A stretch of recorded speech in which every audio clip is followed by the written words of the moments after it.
नमस्कार। BEd first year कल हम लोग 5th यूनिट के बारे में पढ़ रहे थे और हम लोगों ने पढ़ा था शिक्षण व्यवसाय का सशक्तिकरण।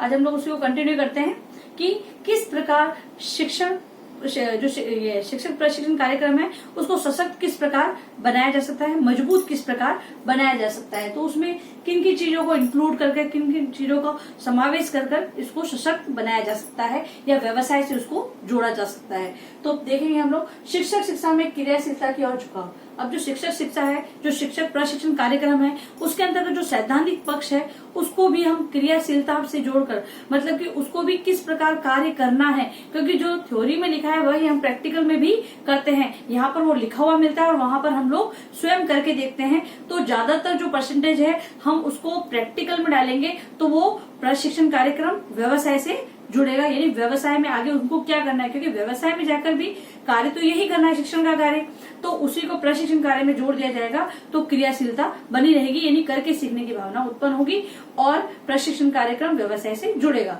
फिर दूसरा है शिक्षक शिक्षा में आधुनिकीकरण।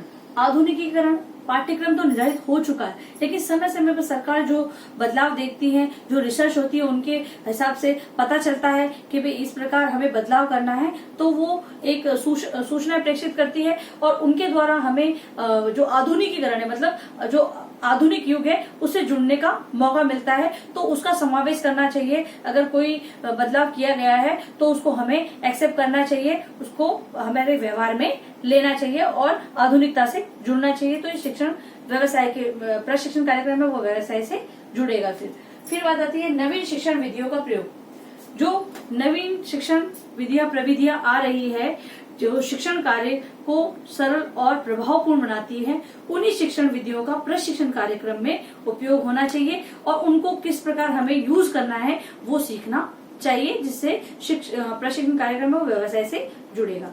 फिर बात आती है शिक्षक शिक्षा में संप्रेक्षण। अब शिक्षक शिक्षा में संप्रेक्षण, यहाँ पर बात आ रही है विचार विमर्श की। आप आपस में जो संप्रेषण द्वारा विचारों का आदान प्रदान करना चाहिए, जिससे कि जो कार्यक्रम चल रहा है, मतलब प्रशिक्षण कार्यक्रम है, वो इजी से समझ में आ जाएगा, वो व्यवहारिक रूप में ज्ञान हमें प्राप्त होगा। तो संप्रेषण एक बहुत बड़ा माध्यम है व्यवसाय से जुड़ने का। फिर दूसरी बात है, नेक्स्ट आता है कौशलों का विकास।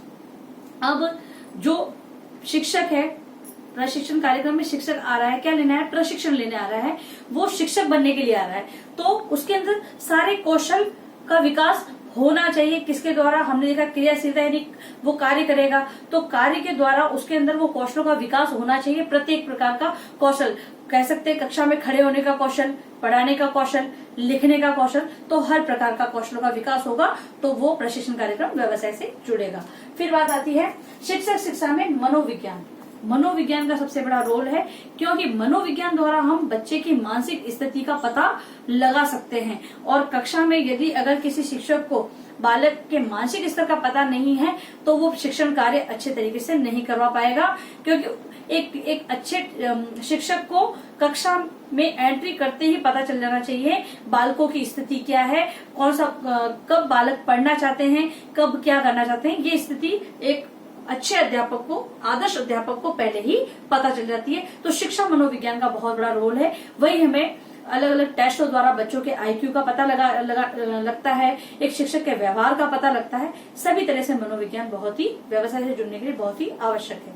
फिर बात आती है क्रियात्मक अनुसंधान का प्रयोग। अब इसमें क्रियात्मक अनुसंधान के द्वारा ये पता लगाया जाता है कि बालक की स्थिति, बालक के अंदर कोई अगर प्रॉब्लम है, प्रॉब्लम मीन्स अगर बालक कक्षा में अनुपस्थित रहता है ज्यादातर, तो एक क्रियात्मक अनुसंधान करके हम एक रिसर्च करके पता लगा सकते हैं कि बालक ज्यादा एब्सेंट क्यों रह रहा है, कक्षा में अनुपस्थित क्यों रह रहा है। या फिर गवर्नमेंट स्कूल में देखा जाए तो बच्चे हाफ डे के बाद घर भाग जाते हैं, ठीक है, तो वो क्यों भाग रहे हैं बच्चे, और या फिर बच्चे की हो सकता है बहुत सी चीजें होती है, लगातार अनुपस्थिति की बात ले लो, बच्चा कक्षा में कम बार बार बाहर जाने की बात ले लो, बच्चा पढ़ता नहीं है, इस प्रकार कोई भी एक समस्या को लेकर उसके ऊपर रिसर्च करना क्रियात्मक अनुसंधान कहलाता है। यदि अगर वो क्रियात्मक अनुसंधान किया जाएगा तो एक शिक्षक के लिए कक्षा में पढ़ाना बहुत ही सरल हो जाएगा और ये कार्य शिक्षण व्यवसाय में बहुत ही शिक्षण व्यवसाय को सशक्त करेगा।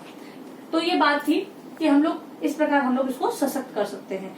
फिर बात आ रही है शिक्षण व्यवसाय के सशक्तिकरण में शिक्षक संगठनों की भूमिका। अब शिक्षक संगठन, जो शिक्षक है उनके लिए संगठन बनाए गए हैं, उनकी सुरक्षा ले लो, उनके कर्तव्यों को ले लो, उनकी हर प्रकार की जो उनके अधिकार है उनको ले लो, तो उसके लिए संगठनों का निर्माण किया जाता है ताकि इनका अहित न हो। शिक्षकों मतलब वो अच्छा कार्य कर रहे हैं, एक समाज के निर्माता के रूप में कार्यरत हैं, तो उनका अहित नहीं होना चाहिए, तो इसलिए शिक्षक संगठन बनाए गए हैं।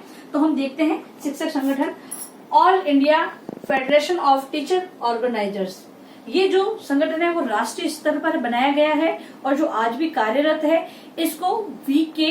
मनचंदा द्वारा अभी वर्तमान में चलाया जा रहा है।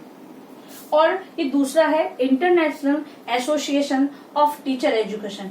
ये अंतर्राष्ट्रीय स्तर पर चलाया जा रहा है और इन्होंने सुझाव दिए हैं कि शिक्षक हैं उसके हितों को ध्यान में रखकर कार्य किया जाए। एक संगठन बनाया, जो संघ बनाया गया है शिक्षकों का, उसके द्वारा ही पता लगाया जाता है कि हमारे शिक्षकों के अधिकार क्या है। शिक्षकों को उन संगठन में जोड़ा गया है ताकि उनको पता चले, उनसे राय ली जाती है, उनसे विचार विमर्श किया जाता है। तो इस प्रकार ये संगठन कार्य करते हैं और वर्तमान में कार्यरत हैं और ये शिक्षकों के हित में कार्य करते हैं। फिर आता है गृहकार्य प्रश्न। शिक्षण व्यवसाय के सशक्तिकरण के उपाय लिखिए तथा इसमें शिक्षक संगठन की भूमिका बताइए। और हाँ, आप लोगों से निवेदन है कि आप लोग जब भी घर से बाहर जाएं तो मास्क का प्रयोग करें या फिर अपने फेस को कवर करके जाएं।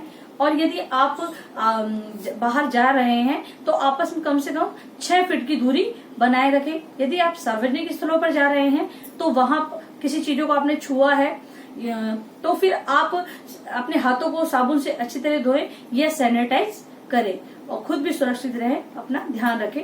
धन्यवाद।